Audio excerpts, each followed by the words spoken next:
Katika kabila na jamii ambazo zina historia ya kusemeka na ya kusikika nchini ni jamii na kabila la Kikuyu.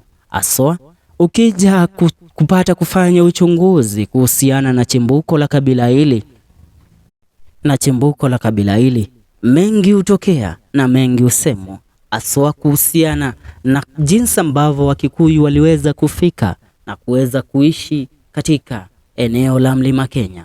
Leo tunaangazia binti ya Mumbi na Gikuyu wa mwisho ambaye kulingana na historia huyu ndiye mwanawe wa kwanza Mumbi na Gikuyu ambaye hakuoleka.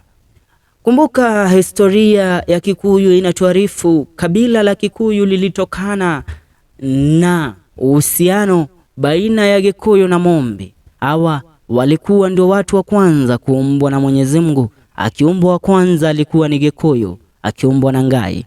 Akapewa mke ambaye alitambulikana kama Mumbi, na pamoja walijaliwa binti 9, na baina ya wale binti 9 hakuzaliwa hata kijana mmoja. Hivyo Gikuyu na Mumbi wakakwenda kumtolea Mwenyezi Mungu hao Ngai sadaka, ndipo aliweza kuwapa binti zao wanaume ambao walipata kuoa. Ila kuna binti moja ambaye alisalia bila kuoleka, na alikuwa sio moja kati ya wale binti 9 ambao wanatambulikana sana.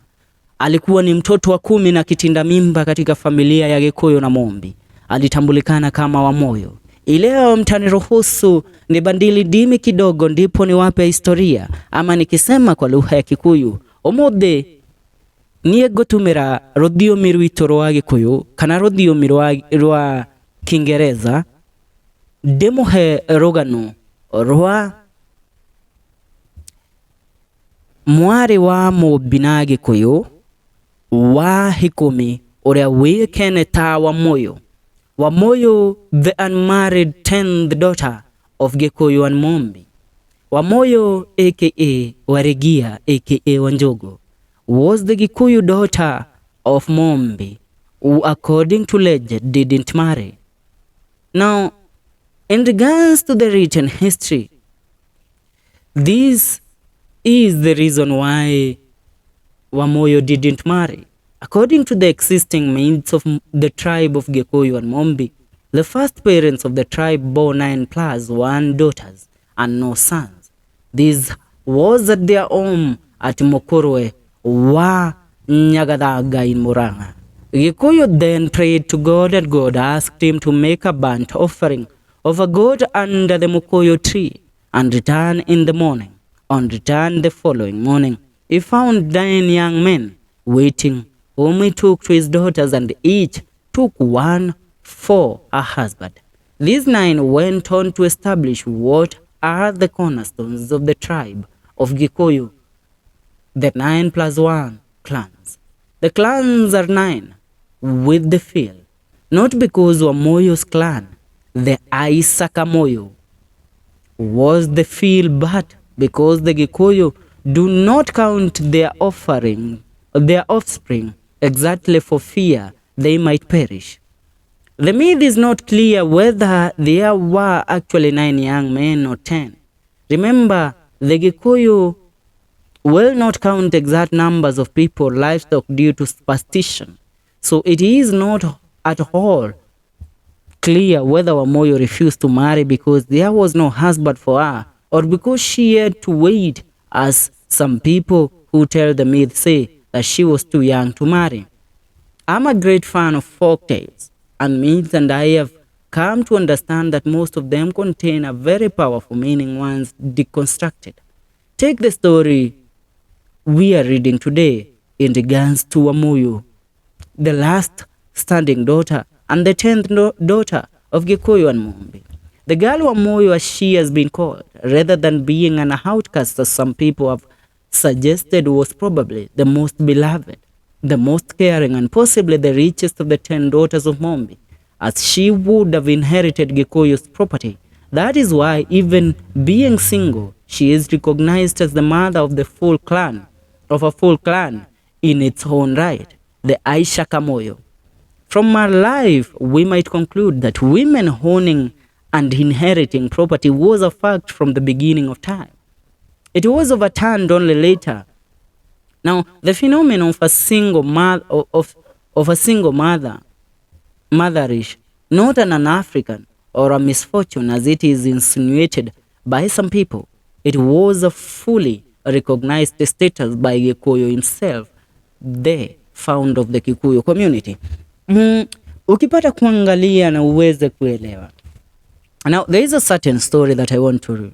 In order to deconstruct the story of Mumbi, of Wamuyu, we have to understand the dynamics of the family as presented by the first family. Look at them. They have 9 grown-up women who are all married to goats. They shortly all go away, one after another, with their husbands to settle elsewhere. These aging couples had no son who could bring a young woman to take care of them. This was a serious matter, as there were no old people's homes then.